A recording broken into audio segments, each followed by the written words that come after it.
కనిగిరి నియోజకవర్గ రాజకీయ పరిస్థితులపై డి న్యూస్ అందిస్తున్న ప్రత్యేక కథనం. రాష్ట్ర శాసనసభ ఎన్నికలు జరిగి ఏడాది కూడా పూర్తి కాకముందే కనిగిరి రాజకీయాలు వేడెక్కాయి. కనిగిరి నియోజకవర్గ కూటమి అభ్యర్థి డాక్టర్ ముక్కు ఉగ్ర నరసింహారెడ్డి విజయం సాధించగా, ప్రత్యర్థి పార్టీ అయిన వైఎస్ఆర్ కాంగ్రెస్ పార్టీ అభ్యర్థి దద్దాల నారాయణ యాదవ్ ఓటమి పొందారు. గత కొంతకాలంగా ఓటమితో వైఎస్ఆర్ కాంగ్రెస్ పార్టీ సైలెంట్ అయిన విషయం అందరికీ తెలిసిందే. కనిగిరి శాసనసభ్యులు డాక్టర్ ముక్కు ఉగ్ర నరసింహారెడ్డి అభివృద్ధిపై దృష్టి కేంద్రీకరించగా, తెలుగుదేశం పార్టీ పదవుల పంపిణీలో ఎమ్మెల్యే ముక్కు ఉగ్ర నరసింహారెడ్డిపై క్యాడర్ అసంతృప్తితో ఉంది. కనిగిరి వైఎస్ఆర్ కాంగ్రెస్ పార్టీ ఇన్ఛార్జి దద్దాల నారాయణ యాదవ్ ఎన్నికల్లో ఓటమి నుంచి బయటపడేందుకు కనిగిరి నియోజకవర్గంలో కార్యకర్తల వివాహ కార్యక్రమాలు, పరామర్శలు, దేవాలయాల సందర్శనలు చేస్తూ దద్దాల కార్యకర్తలను ఉత్సాహాన్ని నింపుతున్నారు. గత 3 నెలలుగా కనిగిరి నియోజకవర్గంలో జరుగుతున్న పరిణామాలు వైఎస్ఆర్ క్యాడర్ను జోష్ పెంచింది.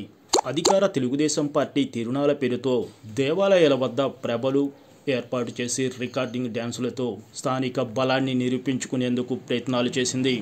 అధికార తెలుగుదేశం పార్టీకి తమేమి తగ్గేదే లేదు అంటూ కనిగిరి వైఎస్ఆర్ కాంగ్రెస్ పార్టీ ఇన్ఛార్జి దద్దాల నారాయణ యాదవ్ ఆధ్వర్యంలో గొల్లపల్లి, తాళూరు, ఏరువలపల్లి, మొగల్లూరు, పాలేటిపల్లి గ్రామాల్లో జరిగిన తిరునాళ్లలో కనిగిరి ఎమ్మెల్యే డాక్టర్ ముక్కు ఉగ్ర నరసింహారెడ్డికి వైఎస్ఆర్ కాంగ్రెస్ పార్టీ కనిగిరి ఇన్ఛార్జ్ దద్దాల నారాయణ యాదవ్ డి అంటే డి అంటున్నారు.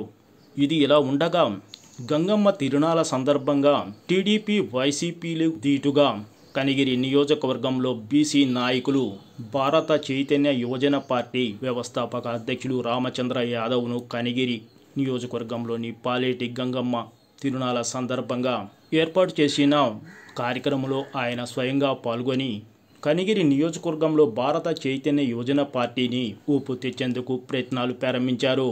అధికార తెలుగుదేశం పార్టీతో ఢీకొనడానికి సిద్ధంగా ఉన్న వైఎస్ఆర్ కాంగ్రెస్ పార్టీ కనిగిరి నియోజకవర్గ ఇన్ఛార్జ్ దద్దాల నారాయణ యాదవ్కు భారత చైతన్య యువజన పార్టీ రామచంద్రయ్య యాదవ్ తలనొప్పిగా మారనున్నారని రాజకీయ పరిశీలకులు వ్యాఖ్యానిస్తున్నారు. ఏది ఏమైనా స్థానిక సంస్థల ఎన్నికలు మరో ఏడాదిలో జరగనుండగా కనిగిరి నియోజకవర్గ రాజకీయ పరిస్థితులు రోజురోజుకు వేడెక్కుతున్నాయి.